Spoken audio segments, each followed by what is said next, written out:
Hi, everyone, and thank you for joining us for today's Alumni Business Spotlight featuring Jeremy Day, class of 2011, owner and co-founder of The Honest Stand. Today's program is brought to you by the Denver Torero Club and the College of Arts and Sciences. My name is Megan O'Rourke, and I'm the Associate Director of Regional Programs for the USD Office of Alumni Relations. Before we begin today's program, I want to express my sincere hope that you and your loved ones are doing well and staying healthy this winter season. Here's also to a brighter and better 2022. Events such as this were designed with the Alumni Association's mission in mind, to engage and enrich the Torero community for life. We do so every year through in-person and virtual social events, interactive webinars, lifelong learning opportunities, and career-focused programming. Speaking of, today's virtual program coincides with this year's Hire USD campaign, an effort from the Alumni Association and the Career Development Center to build awareness about the importance of toreros hiring toreros. If you or your company has a position open, consider USD first. Learn more about Hire USD, related programming, and how to post a job under the Benefits tab at alumni.sandiego.edu. Some housekeeping items before we begin. We are recording this event through Zoom webinar and have activated the Q&A feature. If you have any questions for Jeremy, please feel free to put them in the Q&A and we will address them at the end of the event. Today's recording will also be available on the USD Alumni Association's YouTube channel later this week. All right, at this time, I'd like to welcome today's moderator, Noelle Norton, Dean of the College of Arts and Sciences, to turn on her camera and begin today's conversation. Dean Norton. Am I there? Hello, everybody. My name is, Megan just said my name. I'm Noelle Norton, Dean of the College of Arts and Sciences. And on behalf of the college, USD Alumni Relations and the Torero Club, I also want to welcome all of you to today's event. And thank you also for joining us. The beauty of hosting this kind of event is we can attend anywhere in the world. And today we are in Denver, Colorado. So I have the privilege of talking to Jeremy Day. He is the owner and co-founder of The Honest Stand, which he is the co-founder with Alexandra. She's also a USD graduate and started in 2014. Jeremy graduated in 2011 with a BA in Communication Studies and two minors in Leadership Studies and Spanish. And he continued those studies at the University of Denver, where he was well prepared from USD. And he got an international MBA focusing on corporate social responsibility in 2015. So now he is a food and beverage entrepreneur, and his company specializes in formulating and mass producing plant-based alternatives to the United States' most commonly consumed dairy-based food products like butter and cream cheese. So it's very exciting to be listening to this. I think he's right on the cutting edge because he aims to build an enterprise that positively contributes to the local community, to the planet, and to the health of the consumer. That's exactly the kind of graduate that USD just loves to hear about. So I am delighted to introduce Jeremy, and he's going to turn his camera on now. So, and I am going to ask Jeremy some questions and just get started with an interview. So hello. Hello. Yeah. Jeremy, why don't you give us a little background about yourself and you know, even start from the beginning. How did you end up at USD?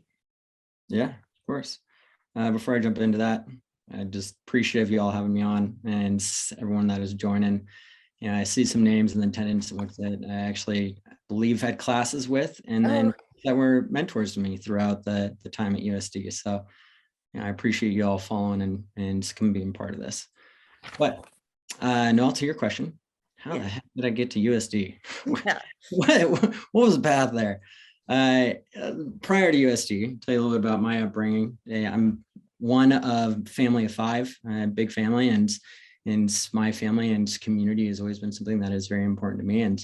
And as I grew up, I was always the cook in the family, the person that was eating all the time and wanting to share my enjoyment with everyone else, even if they did not want to eat. I was like, hey, try this. Why don't you try this? Why don't you try this? And since I was 8 years old until leaving for college, that was my role in the family. And my parents and my siblings always being loving and supporting to my crazy chaos of cooking and passion for food and community.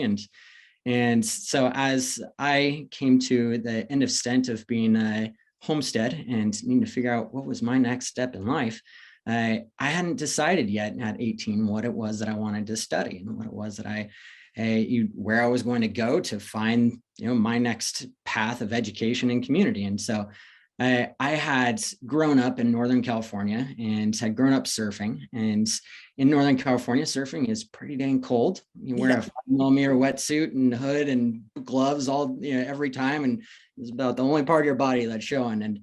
And so knowing the fact that I didn't have a path yet and what it was that I wanted to study or the school that I wanted to go to, I was like, I would love to go see part of Southern California. I haven't spent much time in San Diego. I'm going to do a year at a community college down in San Diego, and then I'll figure out where I want to go from there. I might go to Boston. I might go and CU Boulder. Who knows? And as I was doing a year at Mesa College, which is obviously right up the road from USD, I started to become engaged with some of USD's community service projects. And those were my first introduction to USD and what USD stood for. I drove by it day in, day out, going to class at Mesa College. I was like, man, that's a beautiful campus.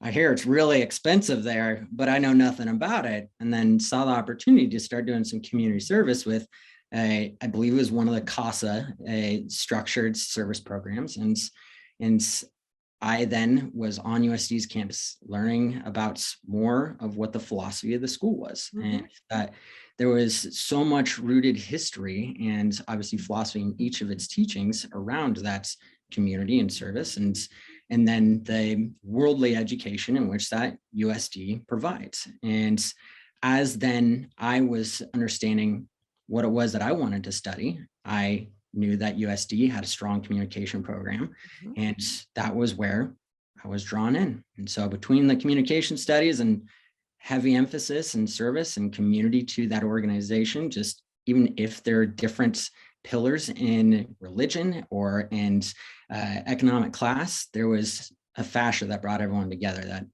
I just was drawn to. Do you know, I'm going to ask you about the Honest Stand right now, but I'm going to say, I bet you don't know, and maybe many don't know, that USD is just about to launch a food studies minor, and they're going to want to turn it into food studies as a major as well. And you might want to follow that track because it's actually based in theology and philosophy. Really? Yeah, which is exactly what you're, I mean, the leaders of it, they're going to, bring in other people, but it's like food security issues, plant-based, know, the ethics of it. Anyway, we'll talk about that another day. Oh, yeah. Well, I want to talk more about that after this. Tell us the origin of the Honest Stand. And I think your partner is, a fellow Torero, and, tell us about how you got this all going. Yeah. So what it's about. Totally. My co-founder's name is Alexandra Crony. And so she, as you noted, is also a Torero, and she graduated in 2012. I graduated in 2011. And the concept of the Honest Stand culminated there at USD. And Alex was the one that came up with the original concept. And at this point, it wasn't an idea of a business. It was just an idea of a product that fit a need. And so in undergrad, in that 2009, 2010 timeframe, Alex and I had come to know each other, and she was diagnosed with celiac disease. And in conjunction with that, I had just realized that I was severely lactose intolerant. And both of us growing up had part of what we had brought to be like our nostalgic joy of food was challenged. I can't have dairy anymore. My mom's best dish was a 4-cheese mac and cheese that was loaded with cream cheese, Parmesan, every great cheese that you can imagine loaded into this thing. And from Alex's direction, it was lasagna, different pastas. And now she can't have gluten. I can't have dairy.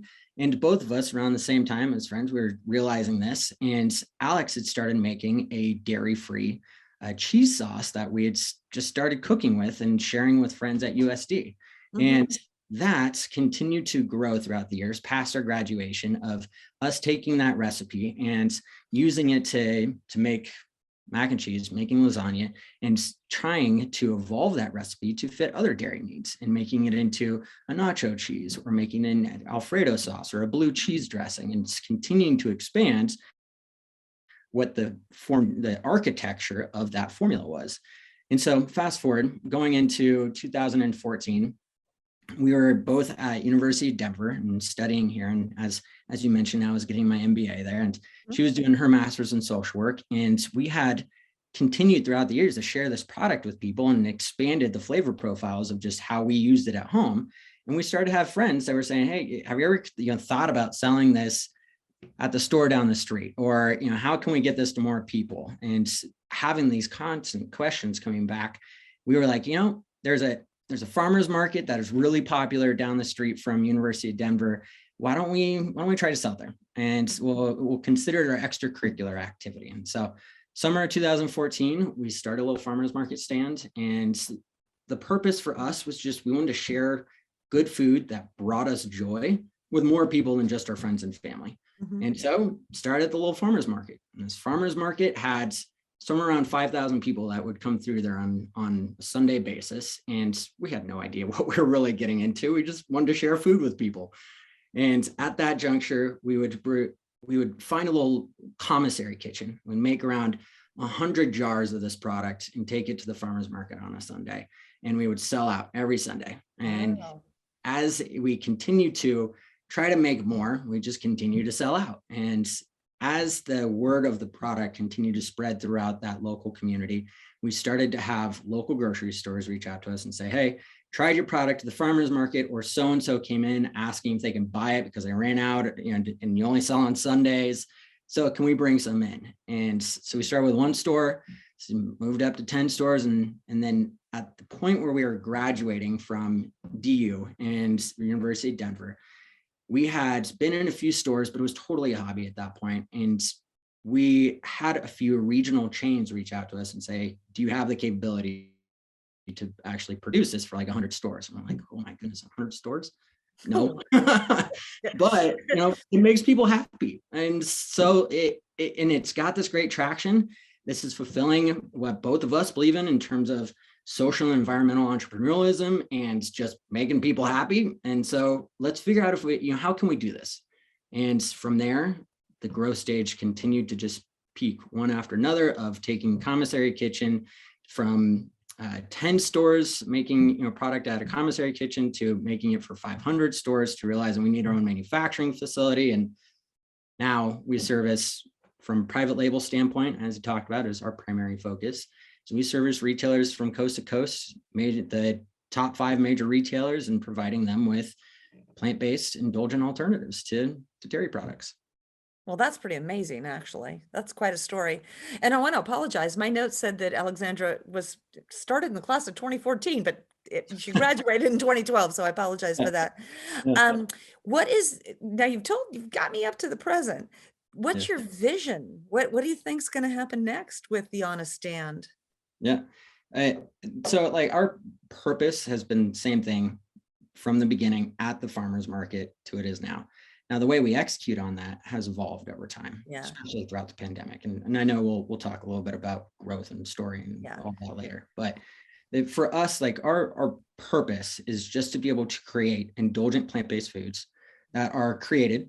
We create all of our own products and also scaled with social and environmental consciously practices. And so that means that the way in which that we operate our facility, to our supply chain, to our hiring practices, we work to find the most sustainable way in which that we're capable of executing on that at that time. And so from the beginning, that's why we sought out to do this, just bring people indulgent, happy food and make sure that we're doing it ethically. So as you're talking, I'm thinking to myself, especially when you said that point about they wanted to know if you could serve, supply all these different grocery stores. So how many employees now work at Honest Stand? And I mean, are any of them USD graduates, or, I mean, how is it becoming like a major manager? That's a loaded question right there. Yeah. Okay. Let me tell you.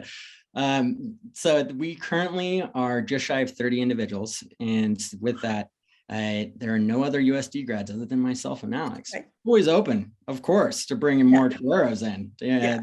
Good folk. But right now it's just Alex and I. Yeah. Okay. That's really big. So, what's the most rewarding part about working with that size company? It's a pretty, what's the most rewarding and challenging? Kind of like an interview for a job when you ask, what are your? All good. Yeah. Honestly, for me, the most rewarding part about being an entrepreneur and ultimately and being the leader of a vision is the self-growth that comes with it. As I've talked to other entrepreneurs and as I talk to individuals friends in which that I've followed, building a step into large corporations, Fortune 100 or 500 companies, and following pathway in a certain department, the big difference that I've come to understand and in my growth is just the way in which that owning your own company challenges you to really learn about yourself dramatically. And that whether you want to know it or not, you're going to be exposed for who you are and what you can and are willing to do. And that has been the most rewarding and also the most difficult at times, and realizing I don't know if I'm the best fit for this now, and having to, look in the mirror and set the ego aside and be like, I got to find someone who is the right fit for this. If I truly want this mission to be able to continue to grow the way in which that, my heart desires. Right. And being able to step aside and be like, you know what, maybe I'm not the right CEO. And I need to find someone else that would be the right at this stage of growth, or I'm not the right marketer, or I'm not the right developer. And being able to understand where those boundaries are personally and help the whole team embrace that type of self-reflection and self-learning. That for me, hands down, is the most valuable piece, is just, again, helping us all grow. Yeah. If you had 2 do-overs, if you could go back in time to start a startup, what might you tell anybody out there to think twice about? Yeah. I think this question, I address this, often when just dinner side chats with folks, talking about building a company, and especially throughout a pandemic. This is a conversation in which that it can be very specific to, the industry in which that I'm in and the troubles in which that I've experienced with that. And I can take that to be relatable and hopefully relatable for others in 2 ways. One, for me, in terms of what I look back even prior to the pandemic, and I would say, if I could do this over, it would be ensuring the fact that I stay narrow and focused or I keep the organization narrow and focused as opportunities are coming at us. The hardest thing, looking back, that I have encountered in our growth is when we have a big account that's knocking at our door, and they're saying, hey, you guys got this great traction. I see you're trying to fulfill a need that isn't out there. Do you want to go into 1,000 stores with us? And saying no, because it maybe the consumer isn't the right fit at the right time, and or we don't have all the capital to be able to truly make that successful. That was one of the things in which that I found very hard to do early on.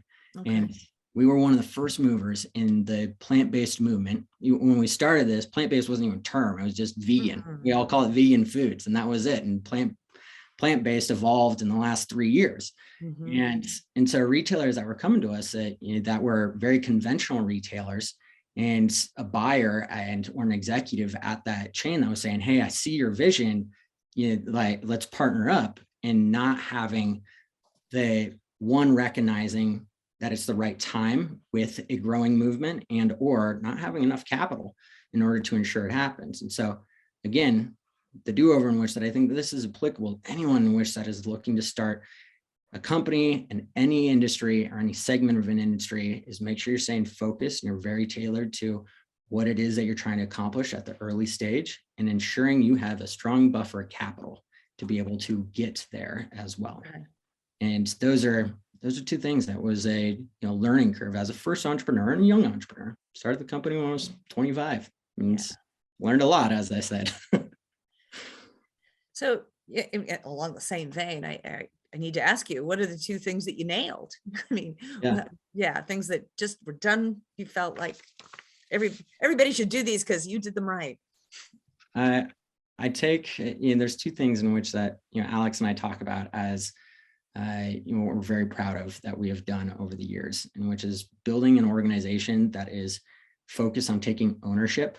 And when I say ownership, and I keep it vague like that, because there's so many different layers to building a culture of ownership. Mm-hmm. It starts with Alex and I as the founders, to that next level of executives, in which we bring on the managers, all the way through to line workers, and us showing and encouraging that whatever your role is, there's the job description, there's the first 90% of your job description, in which that you have to keep close reins on, but that last 10-year job description that might say other assignments when dictated, or that you don't even have dictated to you, it's creating a culture in which the people look at something that's like, what, I'm not sure if that's right, or I think it can be better, and taking the power amongst themselves to talk with the team or just fix it right then and there. And there's so many ways in which that people can, leaders and founders, can orchestrate that. And one of the key things that Alex and I believe is so crucial in building a company, and I believe this to be true for any organization in any industry, is ensuring the fact that the full team has legitimate actual ownership in the company. And with that, and having shares, equity, being able to say that, hey, I have more than just my paycheck, and my actions are going to be a direct result of everyone's growth. Mm-hmm. And that being a first thing in which that can be a very clear communication to the organization, is that, hey, I'm not just working for a person that wants me to help build their dream, but we're all in this together to build a dream that we're all aligned on. Mm-hmm. And so ownership is extremely crucial. And with that is respect, and ensuring the fact that respect, again, used vaguely and can be pulled apart in so many different ways from pillars of leadership. But respect for us is being able to ensure that you're never afraid to go to someone with feedback, but you know that you need to do it in a way that is respectful towards them. And you set that opportunity to give them that direct feedback where, as much as one can, ensure that it is going to be well received. And from a line worker all the way to us, this is something in which that we consistently encourage. Mm-hmm. And I go into manufacturing every once in a while and just box. And frankly, because of the fact that I'm not back there as often as I used to be, I don't know the processes as much anymore. Yeah. So I try to instill in the team that, hey, when I'm back there, if I do something wrong, hold me accountable. Come respectfully tell me that I need to do it in this manner. Mm-hmm. And that's all the way through, from myself to them, and them to me. Okay. Just listening to you there, I could almost hear some of the USD principles coming out about respect. Can you? Yeah. Oh, definitely. So, there's a question up in the Q&A I'm going to ask you, and I have a feeling, I bet you know Mark Cedar, but Mark Cedar, has a question. It was going to be my next. Spoke about. Good to see you on here, Mark. Yeah. He wants to know, and I want to know, do you have any advice for current students about how to make the most of their time at USD? And I want to add to that. Here you are, a major in the College of Arts and Sciences, and not in the School of Business, where people might think that you should have had your foundation. So what advice do you have for students, along with Mark's question? Do you feel like you were well prepared for this with a comm studies Spanish degree? Yeah. And Totally. So obviously you guys heard my educational background. I have the broader scope of liberal arts being in communication studies, in which that obviously is a newer study compared to something, it's poli-sci or business studies, where a mold of multiple studies to develop, what communication studies is: psychology, sociology, so on and so forth. And so with that also, I then went and had 3 years of formal business education.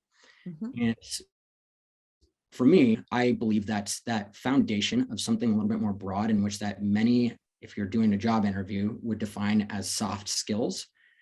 really came from my time at USD in communication and leadership studies. Both of those are not something in which that's like, you know what, I'm looking at a balance sheet and I'm in an accounting class and I got to take this and I got to move it over there and make sure that it crosses out over here. It's not cut and dry like that when you're looking at communication studies or many of the arts. And so in my experience with this is starting in that communication studies and leadership studies that is a little bit more subjective, and having repetition over time to practice those principles throughout undergrad and then into my hiatus between undergrad and grad school, and then practicing that through grad school and staying fresh and up on those practices of psychology, sociology, and communication studies was crucial. And so with that, my encouragement to students is to be able to take the time to diversify and to try, as obviously the USD curriculum dictates, is to try different variables in studies and make sure that you get that balance of the arts to the sciences and business studies, so that you can understand how they relate to each other, at least get a little introduction to it. Mark also asked, and that's great. I mean, I just love to hear that kind of story. But Mark also asked, while you were a student, is there anything that you wish you had done differently, or something that was of significant impact to you? Kind of like that, Yeah, back and forth. So there's, and this is a double-edged sword for me, is I have always been one in which that has taken on so much, just because I was so curious about Mark and I worked together in outdoor adventures and also CASA. And with that, I'd split a lot of my extracurricular time. The joke amongst my roommates all through college is like, I've never seen Jeremy sleep more than 4 hours because he's always off doing some USD extracurricular. And so I had spent so much time just splintered between so many interests. And I loved it because obviously got to spend time with Mark, and Mark taught me a lot about leadership and outdoors, and got to spend a lot of time with Chris Nive and Kasu, who taught me so much about service and being a servant for a mission. And so I garnered so much from that experience in each of those individuals, but simultaneously, I was so splintered that it was hard to be a strong contributor consistently in those environments. And so, there's a balance, obviously, as in any highly interested in ADD personality of trying to keep those guardrails on, but while also having exposure to different things. And so that was a double-edged sword in my experience there. Okay. There's another question here, but I'm going to ask you one more question about USD in your classes. And I don't know if I'd appreciate being asked this, but because I don't know if I'd remember. Do you have a favorite class, or one that stands out as being extremely memorable? Yeah, not so much of a single class. I think their time frames in the curriculums. And so I've mentioned a lot about communication studies and leadership studies right now, and Dr. Jonathan Bowman, he was another mentor to me, and someone that I've stayed in contact with over the years. The time frame in which that his classes were offered for my communication studies was, it was like in that last quarter of the major, and getting to kind of pull the fascia of all of the classes throughout the major together, and also have a few years of repetition in some of those philosophies and practices. And that time frame being the favorite to me, of like, things are starting to click. All these subjective concepts in which that we've talked about, and that I've spent so much time trying to take a B to maybe an A, and like, I don't fully get it. It's starting to click. And same with the leadership minor, and that some of those subjective practices that are crucial for a foundation, it's like, man, they're all starting to come together. And so I loved that in that last year, especially, and in both those studies, of just those being able to come together. And Bowman was a huge piece for that. When I became the dean, he was an associate dean for undergraduate studies. So we worked together closely, and I can see why he helped you do that. He's one of those guys, every time I see him though, the two of us just start to laugh. we just, I mean, we don't even just say, we just laugh. I don't know what that means. Let me ask you a question that's up here, and we're going to go back to your company, which is great. Tanya Alban is asking, what is the biggest challenge that we, and I think she means as a nation, must overcome in order to successfully communicate the benefits of plant-based sustainable diet? That is a great question. Yeah. I think there's this could be argued in multiple different directions, especially in the current state of our society. I think that I would narrow it down to two things. One is a personnel focus, and one is a product focus. I think that just as a society, like, I know that this rhetoric is being passed around a lot in news outlets, but spending more time and just trying to understand what someone else experiences, why they do it, and what it is that their perspective is, and just how they got there. We all live different lives. And with that, we all have different journeys to come to what our current mental model is of life in A, B, C subject. And products and diets have polarizations to them. And so one is just understanding why people decide to have the diet that they do, and then helping them understand why you hold the diet that you do. I've seen that as a huge mental roadblock throughout the years for folks in which that are trying to evolve into plant-based, and just like, oh, you know what? I grew up on the meat and cheese, and I just, that vegan thing, I just don't know if I can do it. And with that, it's okay, obviously, to be afraid and not know. Like, it's human nature to want to shy away a little bit from the unknown, and helping people understand what it is and understand why they do what they do. So that's one, that's the human aspect of it. And then two, this is one that just gets me all heated up, but quality in products. Vegan products, plant-based products have had a plethora of units, SKUs, different flavor profiles just thrown into the quote unquote plant-based movement and trend. But the quality is not there yet. And this is something in which that, I know that one of the questions that would possibly come up in our conversation is like, what distinguishes us? Yes. And that is something in which that just so deeply to my core, I believe, like, if we're going to try to replicate something or in an experience, like food's an experience, all of us, and what it is, what's your favorite food? Like, what do you go to when you've had a bad day and you're like, you know what? Just need a little bit of pick me up here. Pistachios. Okay. Yeah. And with that, like, there's over time in having a food, being a pistachio, I would venture to assume that you like pistachio flavored things as well. Is that true? Yeah. So over time, it's just the subconscious reaction, like, you know what, this little thing helps me just pick up a little bit. And with that, if we do not help in a quality of food standpoint, if we not produce these products to meet that same standard for dairy alternatives, in which that obviously a lot of people result to cheese or to ice cream, if we don't hit that same quality standards of replicability, then you're going to push that person out of the vegan movement faster than you are going to bring them in. Yeah. And so ensuring the fact that we have high quality is crucial. And that's your main distinguishing feature then as well. Yeah. Yep. Okay. So actually, to answer Tanya's question, buying honest stand food is the best way to get the message out, because it's going to taste good. Yeah. Yeah.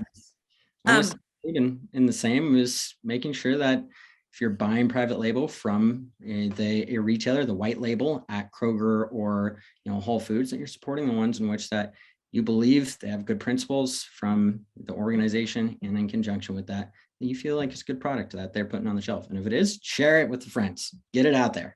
Yeah. So Tanya's asking, you may have answered it just now. She's also asking, what stores can we buy your products in? And what's your favorite product that you might recommend we buy in one of those stores? Yeah, so we, as you noted early on in the introduction, the Honest Stand, we have our brand in which that if you just Googled the Honest Stand, you would see here's the branded products. And in conjunction with that, our business also produces, we own the formulas, and we produce and put other labels on products that we make as well. So for instance, pull a name. Kroger is one of the largest retailers in the United States. They have their Simple Truth Organic, and then you have Trader Joe's, who's also a private label company.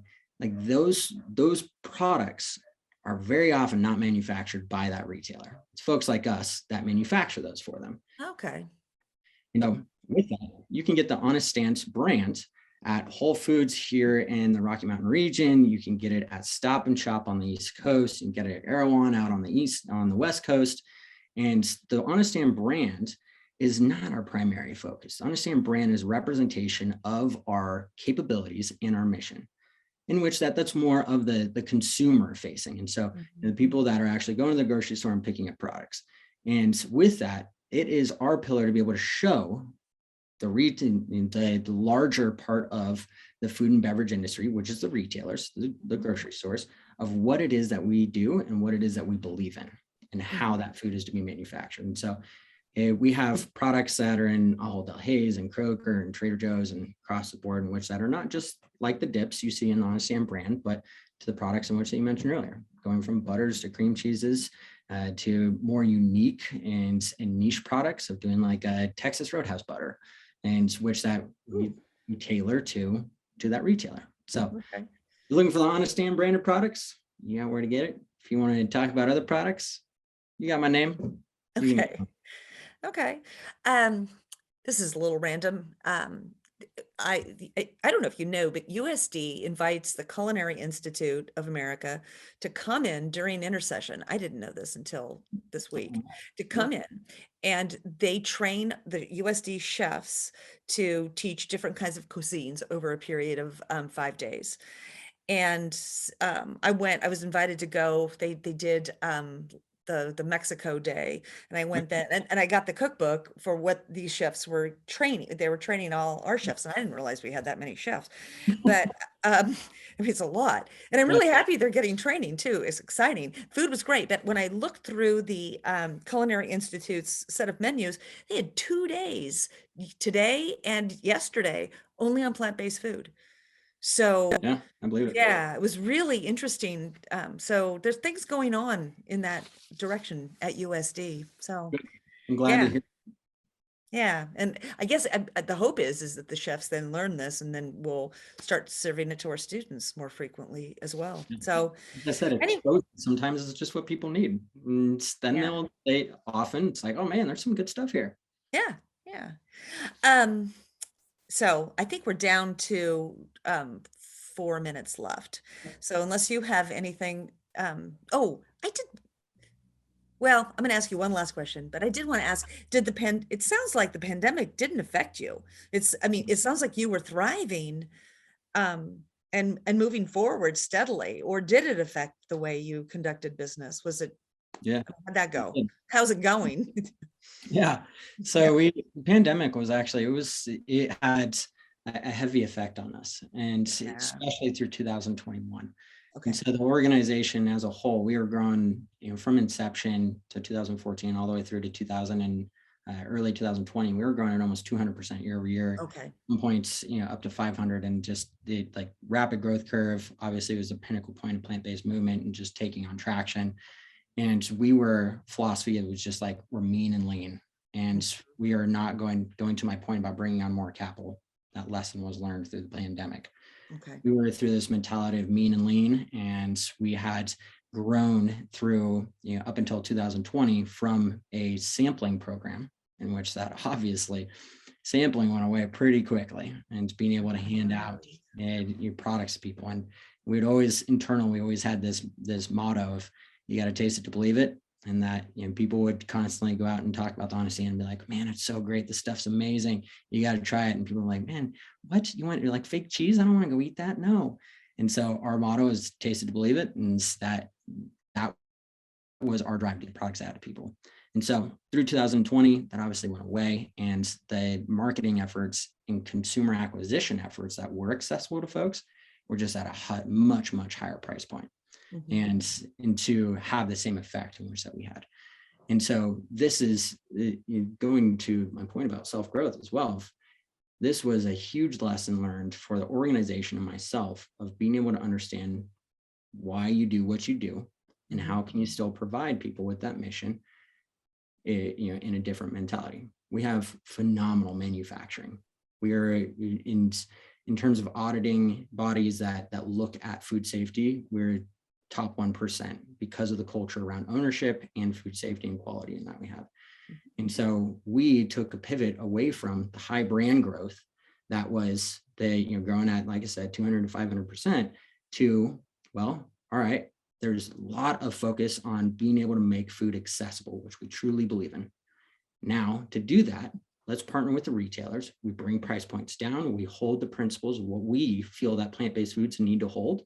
And overall, it's going to help this industry and the movement grow at a much more rapid pace, which is one of the reasons why you see plant-based growing so much through the pandemic, is because of folks like us and other manufacturers and organizations that have taken that principle. So going into 2021, we made that pivot to private label, and that being our main focus. In 2022, we're going to be in a really good place, back on that high growth curve. We had gone high growth to leveled off to a down year, and now back up. So we'll be in a good place, but it was definitely a learning experience. Sure. I just noticed that Megan put in the chat the link to the On a Stand. So, and everybody take a look. Here's your last question. And gosh, we have timed this perfectly. It's pretty amazing. And it's favorite spot on campus and or USD memory. Aromas was my place. Okay. I was always in Aromas. Oh my goodness, do we call it Aromas anymore? Yeah. Oh yeah. Yeah. Okay. Thank goodness. I was like, oh, okay. I'm just making sure that that's still the same memory there. But yeah, that was where I often went to study, and the music on Fridays and going and watching people play it overnight. Oh yeah, those were. We haven't done the music on Fridays for a while, but the whole place has been completely remodeled. I don't know when you've been to USD last, but it's been a little while with the pandemic. Yeah. Well, Andre Maillet, he's the head of auxiliary services, the guy who brings in the Culinary Institute of America and renovates everything. He made it quite stunning, but it's still a place people want to come visit and sit around and talk. Yeah, Roma was fantastic. Yeah. Anyway, it was really lovely to talk to you. You really make the College of Arts and Sciences very proud. And Thank you. yeah, Thank you and all actually for helping me become who I am. and I'm not looking. I wasn't looking at I kind of glanced at my phone for a second, and Jonathan Bowman was somewhere around here, and he sent me a text in the middle of all of this, and he said you were one of his favorite students. No, goodness, I don't know if that's true. I probably caused him a lot of trouble in class. I'm pretty sure he told me to shut up a lot. Anyway, I bet he did. I bet, well, not that you talk too much, but I bet that Jonathan would say that.